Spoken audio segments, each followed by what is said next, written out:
I would say cancel it and all bets are off and let hell break out.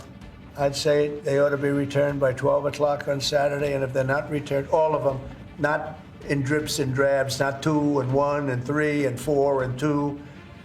America में राष्ट्रपति चुनाव जीतने के बाद दिसंबर 2024 में डोनाल्ड ट्रंप ने ऐलान कर दिया था कि अगर 20 जनवरी 2025 तक हमास ने इजरायली बंधकों को रिहा नहीं किया तो वो गाजा में नर्क की तबाही ला देंगे। और उनके इस ऐलान के बाद इजरायल और हमास के बीच युद्ध विराम और बंधकों की रिहाई के समझौते की बात आगे बढ़ गई थी। मिस्र और कतर की मध्यस्थता में दोनों पक्ष इस समझौते पर राजी हो गए थे। वहीं ट्रंप ने भी धीरे धीरे बंधकों की रिहाई को हरी झंडी दे दी थी और उस वक्त माना गया था कि ट्रंप के दबाव में नेतन्याहू ने ये डील की है, क्योंकि इजरायल को एक इजरायली बंधक के बदले 100 फिलिस्तीनियों को रिहा करना पड़ रहा था। यहाँ तक कि गाजा में हमास के समूल नाश की बात भी हवा हवाई हो गई थी। लेकिन हमास ने कह दिया है कि वो अगली सूचना तक इजरायली बंधकों की रिहाई को रोक रहा है और हमास के इस ऐलान के बाद राष्ट्रपति डोनाल्ड ट्रंप बुरी तरह से भड़क गए हैं और ट्रंप ने एक बार फिर से हमास को अल्टीमेटम दिया है। दरअसल ट्रंप ने कहा है कि हमास ने 15 फरवरी 2025 की दोपहर तक अगर सभी इजरायली बंधकों को रिहा नहीं किया तो वो गाजा में नर्क की तबाही ला देंगे। ट्रंप का कहना है कि शनिवार दोपहर 12 बजे तक अगर बंधकों की रिहाई नहीं हुई तो गाजा में नर्क की तबाही आ जाएगी। Well, I would say this, and I'm going to let that because that's Israel's decision, but as far as I'm concerned, if all of the hostages aren't returned by Saturday at 12 o'clock, I think it's an appropriate time.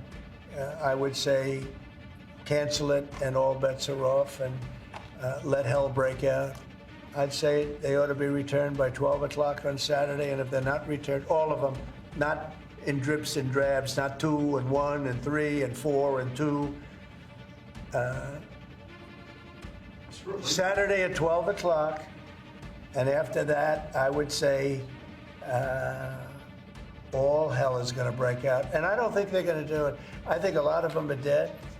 I think a lot of the hostages are dead. I think it's a great human tragedy what's happened, how people can be that mean to do.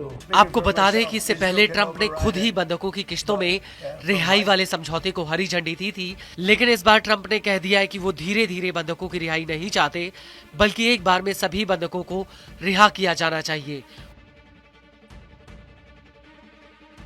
और अब Trump ने बंधकों की रिहाई रोके जाने को लेकर कहा है कि हमास का ये फैसला भयावह है। ट्रंप का कहना है कि मैं इजराइल को इस बात की छूट दे रहा हूं कि वो युद्ध विराम समझौते पर आखिरकार क्या फैसला करेगा। ट्रंप का ये भी कहना है कि अगर तय समय पर हमास ने सभी बंधकों को नहीं छोड़ा तो यह युद्ध विराम समझौते को रद्द करने का सही समय होगा। हालांकि ट्रंप ने यह साफ नहीं किया कि अगर हमास डेडलाइन पर बंधकों को रिहा नहीं करता है तो वो क्या एक्शन लेंगे, लेकिन ट्रंप ने यह जरूर कहा दिया कि आपको पता चल जाएगा, उन्हें पता चल जाएगा और हमास को भी इस बात का पता चल जाएगा कि मेरा मतलब क्या था।